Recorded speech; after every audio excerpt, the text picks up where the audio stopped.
You're listening to the really useful podcast. This is the Tech Podcast for technophobes.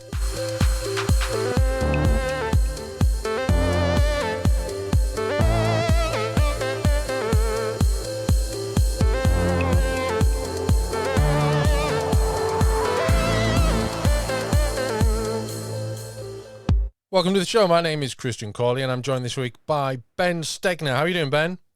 Hello, Christian. Doing well. I wish I had something exciting to report, but I don't know if I do. So, a general June greeting for you. Yeah, it's June, isn't it? Just before we started recording, I started having a sneezing fit, and I reminded Ben it's a summer evening in May. Of course, I'm sneezing. Of course, it's now June. It's the 5th of June. Where's the year going? I spent the fever doesn't immediately stop when June hits. That would be nice. That would be nice, wouldn't it? Yeah. Anyway, so we are here with the latest tech news for technophobes. And we've got some tips and tricks, which, that's the usual pattern. Well, this week we have the news, and then we've got a look at various scams that are in operation that you need to be aware of so that you can avoid them. Before we do that, though, let's just take a look at the most recent tech news. Amazon has been forced to pay $25 million over child privacy violations. That's quite a bit, isn't it?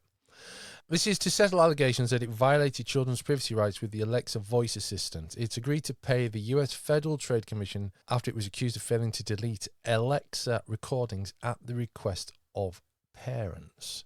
It will also pay out through its camera unit Ring after giving employees unrestricted access to customers' data. That will amount to $5.8 million, according to a filing in a federal court in DC. This is avoidable, isn't it? People have been saying for years, you need to get a handle on this. You need to be more transparent about what's going on with this. Yeah, it is kind of odd reading the story here that it says, I actually wasn't aware of this because I don't have kids, so I wouldn't have known this, but it says that Amazon promised that parents, you can delete voice recordings in general, not just if you're kids, which I know that. Yeah. But apparently it it's made certain promises to parents about deleting things that their kids had said to Alexa. I mean, we've talked before, I think, you and I, about the ways that the privacy laws in the US around kids have affected like YouTube now, where every time you upload a YouTube video, you have to say this was made for kids or it wasn't made for kids. And if it was marked as made for kids, there's all kinds of restrictions on it. Yeah. Even if it's not, made for kids, even if adults would find it enjoyable or something, it's like there's all those restrictions. So it's kind of a sticky situation, I guess, where obviously the Echo itself doesn't know if it's recording a child or an adult, unless voice analysis tech has gotten that good. So yeah, I think just having a clear option for deletion is really the only way. But yeah, I'm not surprised to see this, but it's surprising that they wouldn't have made this easier to do, I guess, if that makes sense. Yeah.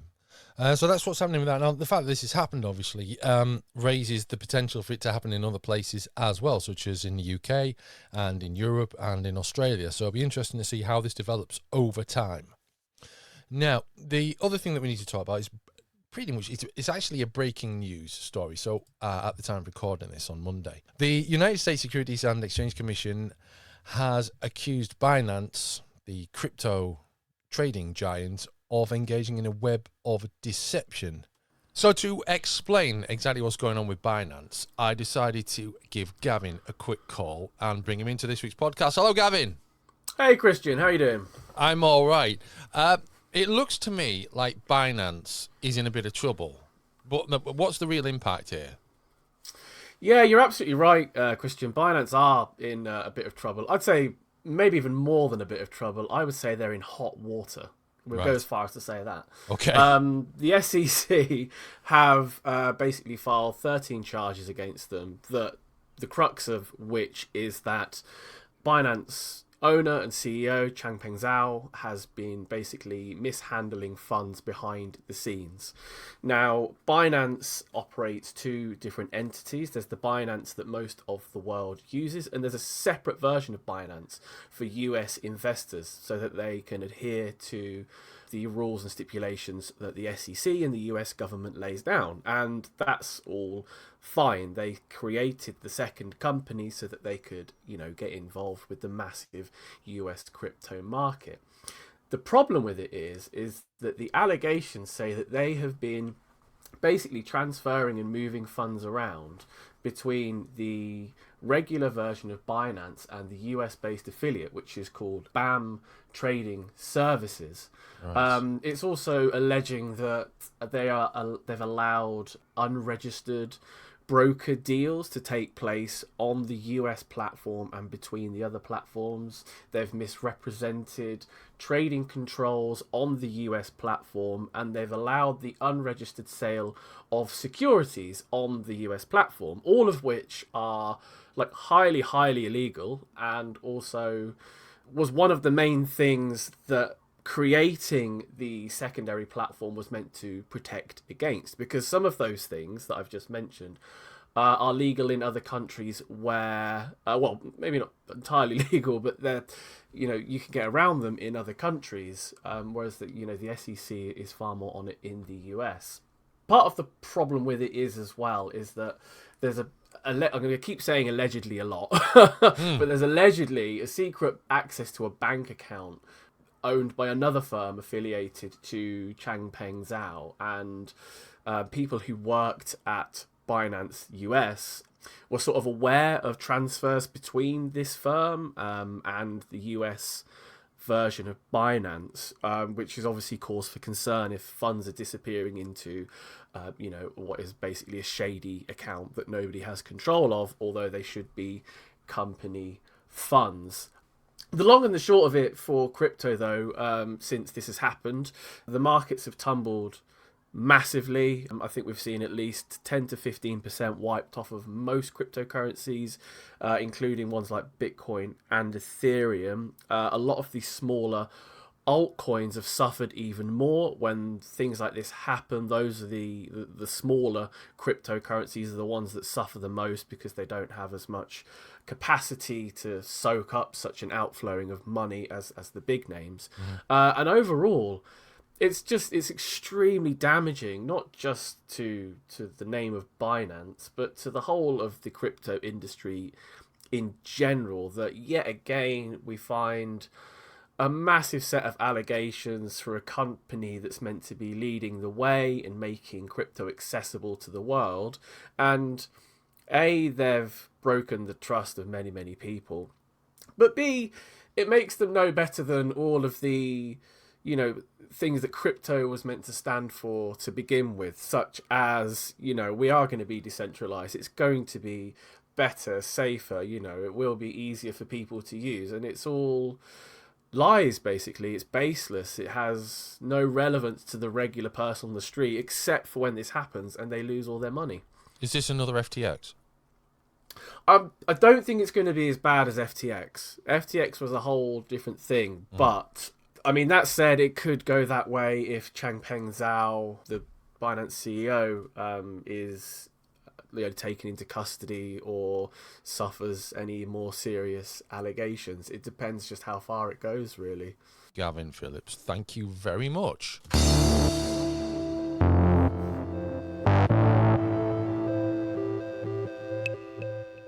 So, we're moving on to the main part of this week's show, which is a discussion on scams, as you'll gather from the title. I've got to say, we talked about this a few weeks ago, and then Ben, following an article that Ben had published, and then we were discussing ideas for this week's podcast. We're like, well, let's look at scams. And again, this phrase comes up: pig butchering.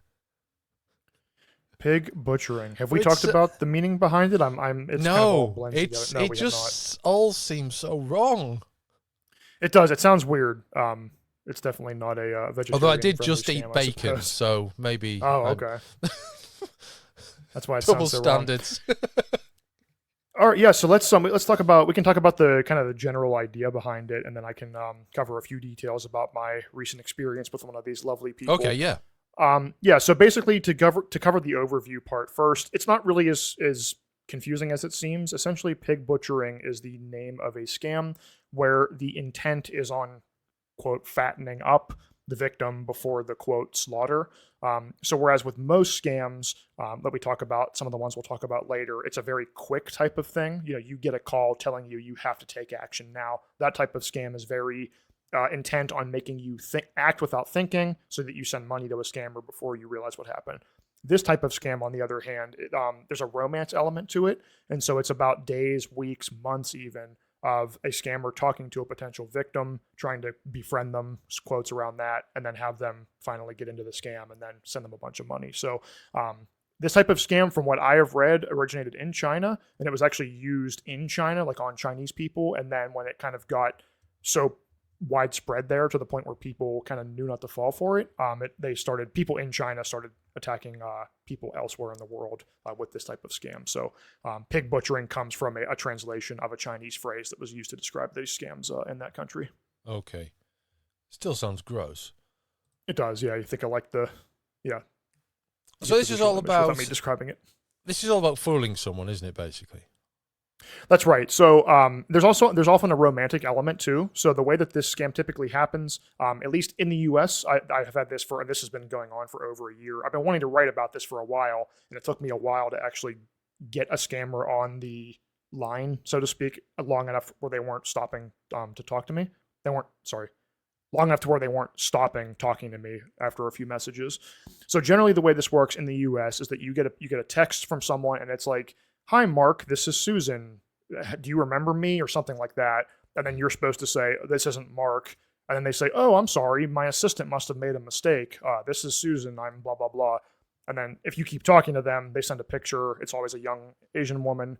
And then they say, "Hey, let's be friends. This is my work number. I'll message you on WhatsApp on my actual number." And then they ask if you have WhatsApp. They give you a different number, and you talk to them there.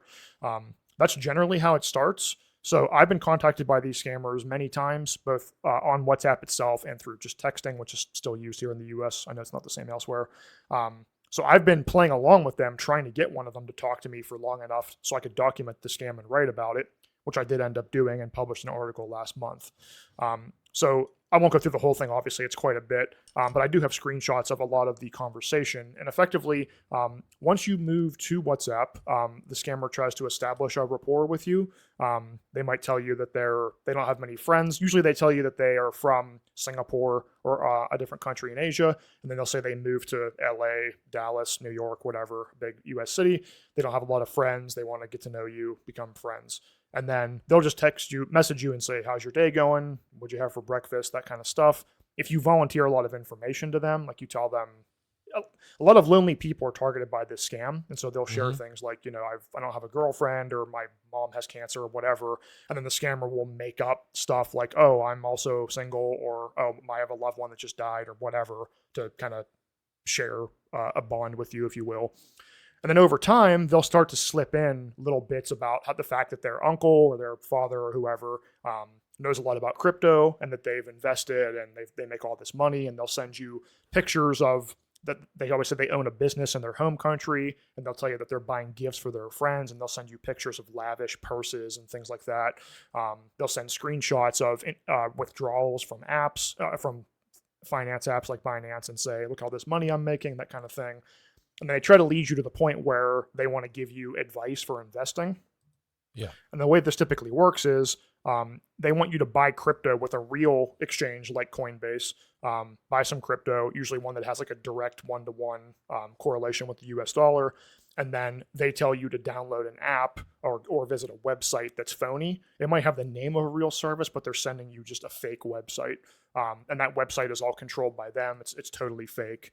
And they'll tell you to invest in their platform, but what you're really doing is just sending them money. You're sending it to their wallet, so there's no investment. And then on the website, they manipulate graphs and charts to make it look like you're earning money on your investment, quote unquote. And they encourage you to invest more and more, even to the point where, because this is the part of the pig butchering, right, is once you've invested, they're not happy with you just investing $500, quote unquote. They want you to keep investing, that's always in quotes, more and more money. So I've seen stories of people, they'll tell the person, "Hey, you should borrow money from your friends. You should take out a loan," all this stuff. People end up sending them tens of thousands of dollars in some cases. And then eventually, if you say, "I want to take my money out," they'll tell you that there's a bunch of fees you have to pay, which you can't pay with the money already in it. You have to invest more money. And then when you want to take all the money out, usually they'll tell you that after the fees, quote unquote, are paid, then they usually just tell you that you've been ripped off. Or it might even go further. They might have a lawyer, quote unquote, might contact you and tell you that he can help you get the money back from the scam, but he's actually someone working with them wants you to send him money to help, quote unquote, when you're just sending him money to another scammer. So it's really a mess. The bottom line of the whole story is, if you know anyone you think might fall for this type of thing, just make it clear to them. If you ever get one of those wrong number texts, it's a start of a scam. They're trying to set you up for a relationship, quote unquote.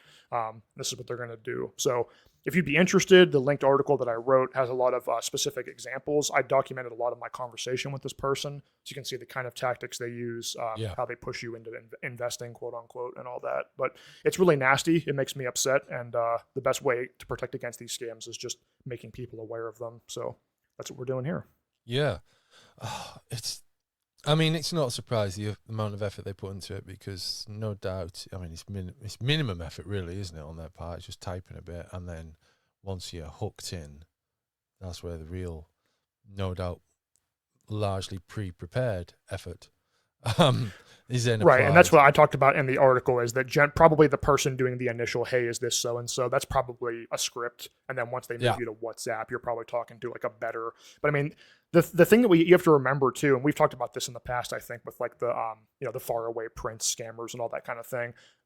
You might have an image in your head that, oh, these are just, poor people who are trying to scrounge together a few dollars and they don't have anything to. That's not the case. This is like organized industrial, crime, isn't it? basically. Right. When you see on Reddit, I linked to one in the article, there's hundreds of more examples of like training manuals that these people have. Like, it's all these instructions on how to emotionally manipulate people, what profile picture to choose, what to tell them that you do, how to find out if they're probably going to fall for this because they work in a certain field and they have a lot of money, whatever, how to fake a relationship. Like, they're writing so much of this out as instructions for people. So this is very organized and intentional. This isn't like one or two people that are just trying to make a few dollars from, pickpocketing or whatever, that kind of thing.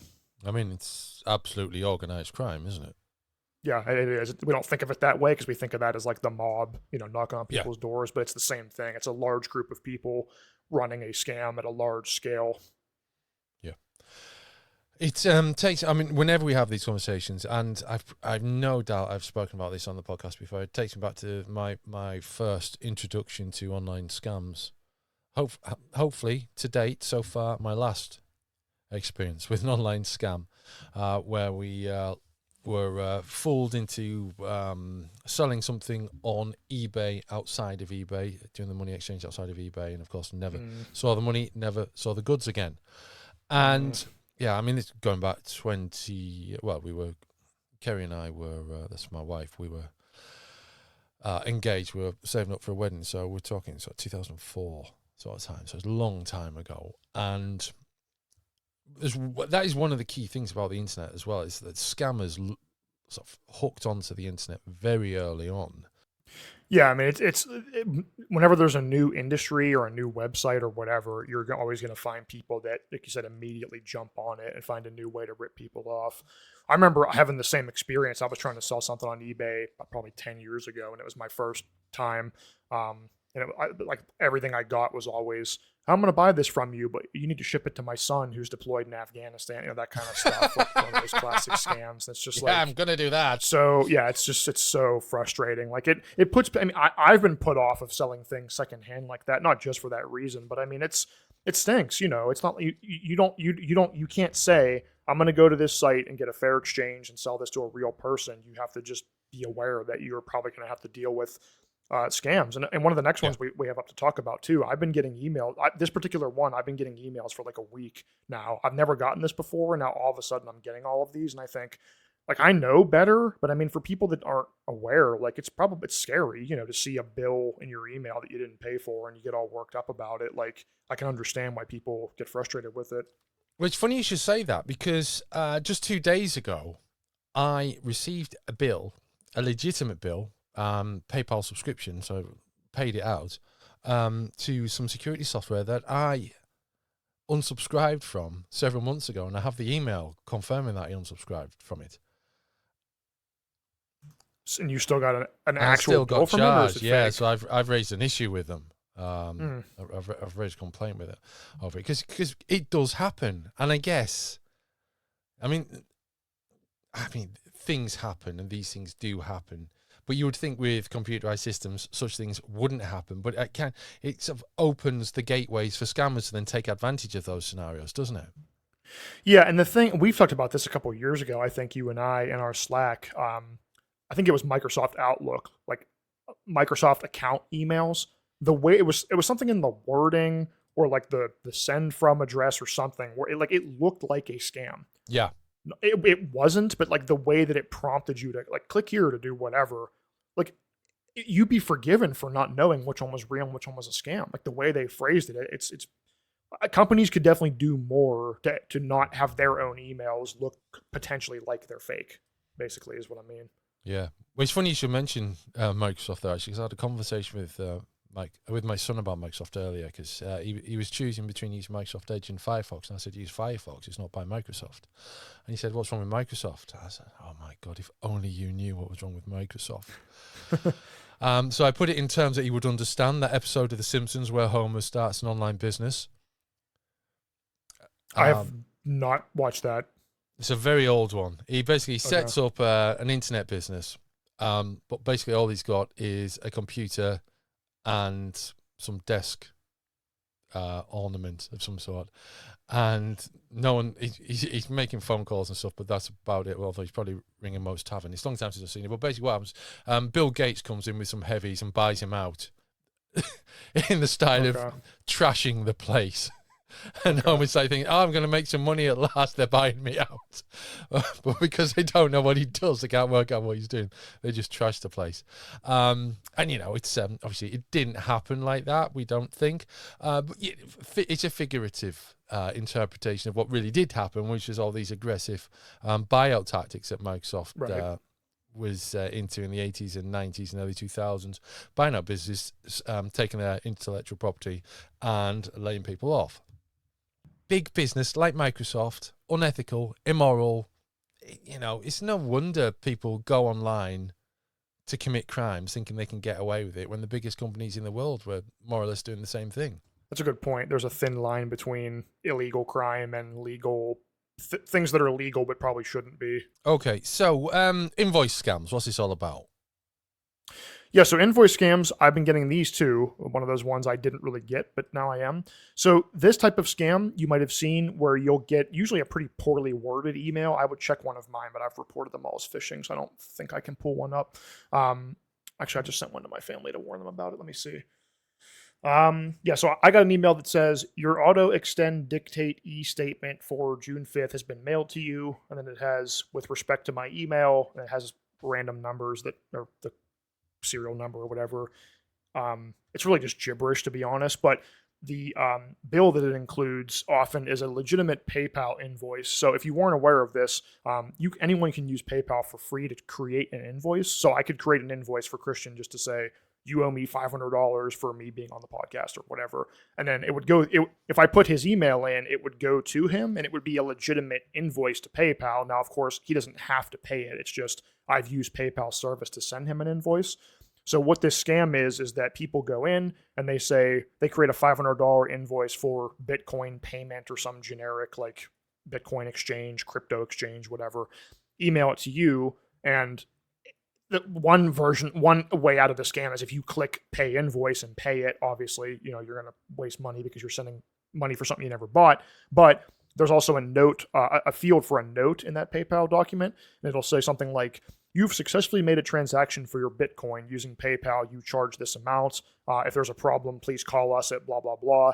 And then if you call that number, you're calling a scam number that's going to walk you through reversing the charge by giving them your bank info or putting screen control software on your computer or whatever. So yeah, this type of scam is it's the same kind of thing we were talking about earlier. It is banking on the fact that you'll think, oh, I didn't pay for that, and then either just pay it because you're not thinking or call them and then fall for that part of the scam. So always think about if you actually bought something. If you're getting an invoice for Bitcoin and you've never bought crypto, it's fake. If you actually have bought something lately, verify the price, go directly to that website and check to see what you paid for it. If there's any kind of dispute, never call a number that's given to you in an email like that because anyone can put anything in that field. Yeah, and of course you're then going to be persuaded to hand over some personal information, and you don't know who you're speaking to. Right. They don't really care. I mean, if you pay them $500 for nothing, they get money. If you're a little bit more curious and call the number, they're still going to get a payout if you follow through and, give them your bank email or whatever. So again, this is another one of those features like we've been talking about. It's a legitimate feature to make an invoice in PayPal. It's not. It's a fake invoice in the sense that you didn't buy anything, but it actually is an email from PayPal, so it looks legitimate. I think we talked a while ago, Christian, about like the Google Calendar and Google Drive spam. That was a thing for a while where spammers would make a new Google Docs item, like a document, and then they would just create comments and tag random email addresses and just have links to scam websites or whatever. And so you get an email notification that so-and-so tagged you in their document, and it was just a way for them to spam people. Google's fixed that since, thankfully. But like you were saying, they take everything that's useful and just turn it into a scam. It's depressing. Well, a vigilance pays, I think, in all of these scenarios, as long as you can understand the threat. I mean, there's all sorts of things going on out there, threats and scams that you need to be aware of. There's gift card scams. There's impersonation scams where people impersonate you on social media and, make friends with friends, relatives, whatever, maybe attempt to get some more of your personal information that way. And then Bob's your uncle, there's a full-blown identity theft crisis taking place and you're the victim. Yep. I think that's the main use of that one is, you make a fake account and you message that person's friends and say, hey, I had to make a second account because I lost my password or whatever. And then you say, hey, I need help. I got arrested and I need $1,000 for the lawyer, or some made up scenario like that. And then they're hoping that you'll think it's actually your friend and send them the money instead of doing anything else, like calling them on a number that you know is good and asking if it's the case. And obviously they'll say, what are you talking about? And then you'll realize that it's fake. Yeah, absolutely. My dad has 2 Facebook accounts. And so, I mean, it does happen. They are both genuinely him. He lost the password for one of them, so created another one, and then found a way of, probably just by going through the usual instructions,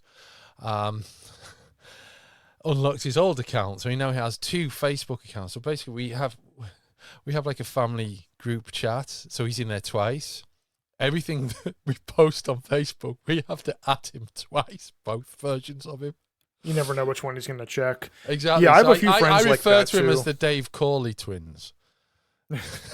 Dave and Dave. Yeah.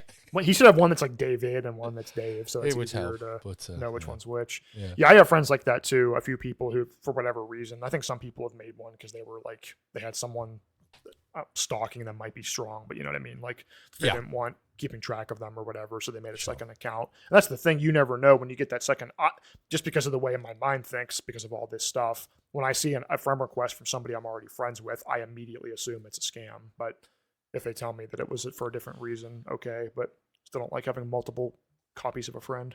Absolutely, yeah, one's enough.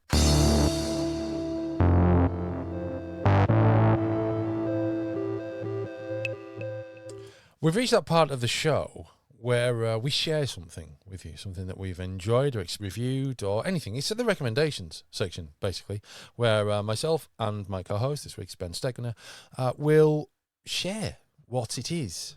And hopefully, I mean, there's maybe some kind of persuasionary aspect to this, maybe that persuades each other to check out what we're talking about. It doesn't happen all that often, but it does happen occasionally. Ben, shall I go first this week? Yeah, you go first. I feel like I've been talking everybody's ear off here. Okay, so long-running listeners of the Releaseful podcast may know that I'm a bit of a fan of retro gaming. I have, over the years, reviewed a couple of devices from Blaze Entertainment, the Evercade VS, or Versus, and the Evercade EXP most recently. Can we hear that? A little bit of audio coming there. Now, I'm also, because I'm a retro gaming fan, my heart is with 2 particular devices in particular, the Commodore 64 and the Amiga. I still own an Amiga 1200. My first Amiga was an Amiga 500. And one of the main developers from that era, still around today, Team 17. And just last week, they released a collection of 10 Team 17 games that were released on the Amiga 500 and Amiga 1200 and Amiga CD32 on Evercade. So obviously I'm a little bit excited about this. And so we have a collection of games. There's Full Contact, there's Alien Breed Special Edition, Body Blows Project X Special Edition, Quack, Arcade Pool, Alien Breed Tower Assault, Alien Breed 2, The Horror Continues, ATR All-Terrain Racing, and Kingpin Arcade Sports Series Bowling. These are, I think it's fair to say, all classics. Some of these I spent far too long on back in the day, although some of them I never played or even heard of. I wasn't even aware of the two fighting games, Body Blows and Full Contact, until I checked them out earlier on today.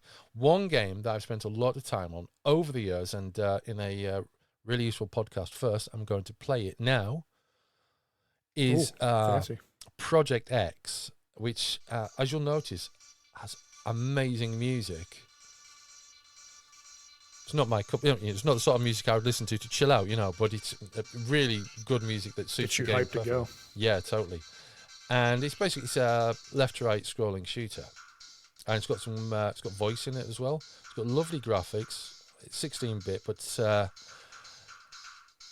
there's a bit more to the graphical situation with the Amiga than the standard 16-bit. So the level will start.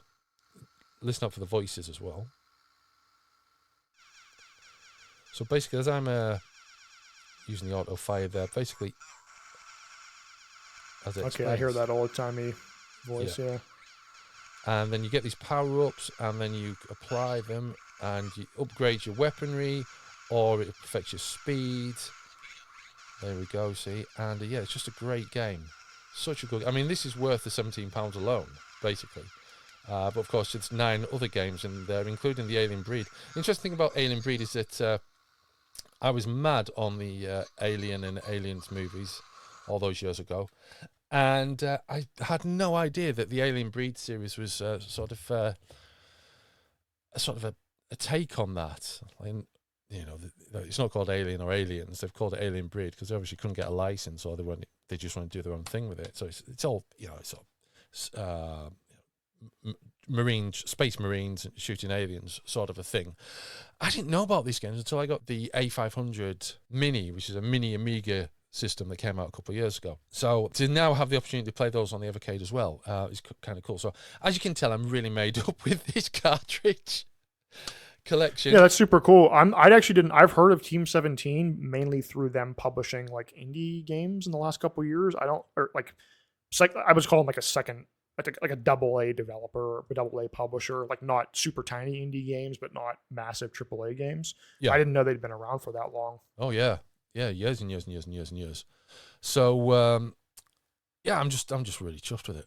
It's a good collection. I don't want to say it's one of the best collections I've ever because I don't have all the collections. I've probably got about 60% of the cartridges, so I can't really say it's the best. It's certainly one of the most enjoyable ones I've got. So that is my recommendation. But yeah, they've got the whole, and of course they were the first publishers behind Worms as well. Oh, okay, yep, I know that series not super well, but I know of it. Yeah. So you're probably right. They probably are AA, but they've been around a long time. Great collection, great library of games, and I'm hoping there's. They call this the Team 17 Collection 1, so hoping for many more of those. Yeah, you never know when they start with Collection 1. They're leaving it open, but yeah, will we get another one? Who knows? So what have you got, Ben? Yeah, so I was thinking about, I've been playing a lot of Zelda Tears of the Kingdom, which I think I mentioned at the start of last month's show, which I was going to talk about that, but then I figured if you are into it, you're probably already playing it, and if you're not, I don't want to spoil the discovery of it. So I decided on a board game for this week. It is called Concept. It is actually a game that I first played with some fellow Make Use Ofers when we were in Las Vegas for CES in 2019. Joel, our former editor-in-chief, brought it, and we played it there, and then that's how I heard about it. So it's a pretty cool board game. So the way the game works is there is a board with a bunch of icons on it, and these are pretty... The game gives you some ways you can interpret these icons, but they're pretty general. Like one might be a plate of food, one is a house, but there's colors, there's like a smiley face, a sad face. So there's just kind of general concepts, as the game's name implies. Yeah. And you take turns pulling a card, and there are 3 levels of difficulty of words that you have to get your team to guess without saying anything, but only by putting colored pieces on the board. So for a simple example that the back of the box has, say you get B, the animal. Your main concept is a big question mark piece. So you can put that on animal, because it's an animal. And then you can support that with putting pieces on the colors yellow and black, since bees are yellow and black stripes. And then there's a card that can indicate small, like an arrow pointing down with a small block. And there's also a card for flying or transportation with a helicopter on it. So all of the concept pieces are pretty general. They don't mean just one thing. So it's up to you to choose how you communicate the item to your team, and they have to kind of interpret it. So they're allowed to talk out loud. They can say like, it's blah, blah, blah, and just kind of get to it. And as they talk, you can move pieces around, kind of see if they're on the right track, move things over, that sort of thing. So it's a fun game if everybody can see the board and you like kind of abstract things like that. What's crazy, though, is the difficulty of the options. So there's blue, red, and gray. So example card on the back of the box, the blue ones are movie theater, bee, and chocolate, all pretty simple. The medium ones are vampire, Romeo and Juliet, and the Leaning Tower of Pisa. So a little bit more difficult. The difficult ones are Eureka, Al Capone, and Nightmare. Like some of these, I think like Eureka, I have no clue how you would communicate that to people with just the pieces on the board. Although I guess, if you're clever, I think if you played this game with the same people a lot and you like were really close friends with them and you kind of all thought the same way, there'd be a good game to like test how much on the same wavelength you are. But it's a fun game, and then you're just racing to be, or not racing, you're trying to see who can get the most right in a set amount of time or whatever. So yeah, it's a fun game. It's probably one you haven't heard of before, but it's pretty general. It's a fun one. I'm looking at the Amazon listing right now, and it says minimum age recommendation is 120. I believe that's in months, because obviously you don't have to be 120 years old to play it. The box says 10 years and up. So yeah, it's a fun one. If it sounds like something you would enjoy, that's concept. And with the right group, I think it's a good time. Wow. Yeah, that sounds good. I was playing a card game, which is a bit of a surprise. I think I may have mentioned it. It was the Monty Python one a few weeks ago. So I'm kind of into easy to play games at the moment. Yeah, I'm more a fan of like social games, which I would consider this like a game where you have to like sit down and learn the rules, and it's like very stringent. Everybody has to be paying attention. Those are kind of tricky because, I mean, at least with the people that I play with, typically like someone's getting up to get a drink or they're starting a side conversation. And it's just, if not everybody has played the game before, you spend all that time going over the rules, and that kind of just cuts into your time. So I do prefer like social games that take, 5-10 minutes to learn. And it's just like a fun game where you can chat around it and it's not super intense. But I like card games too. I bought a couple games recently because I always think the idea behind board games sounds fun, and then I think, well, if I don't play it for a while, who am I going to play it with? They're pretty expensive. It's like, what am I going to get? Like, am I going to play it enough to make the cost worth it? But I do like them for something different. So just kind of tough to know which ones are worth playing. So we'll have a link for that in the show notes, along with everything else that we've discussed in this week's Really Useful Podcast. And we'll probably put a few extra bits in there as well. You have been listening to the Really Useful Podcast from makeuseof.com. This is the Tech Podcast for Technophobes. My name is Christian Corley. His name is Ben Stegner. And all the links that you need will be in the show notes. You can get in touch with us through Twitter. And if you're feeling particularly generous, or if we've helped you out with one of our shows, please leave us a review on Apple Podcasts. Otherwise, share us to anyone else you think can help. We'll be back for a new show next week. Until then, it's goodbye.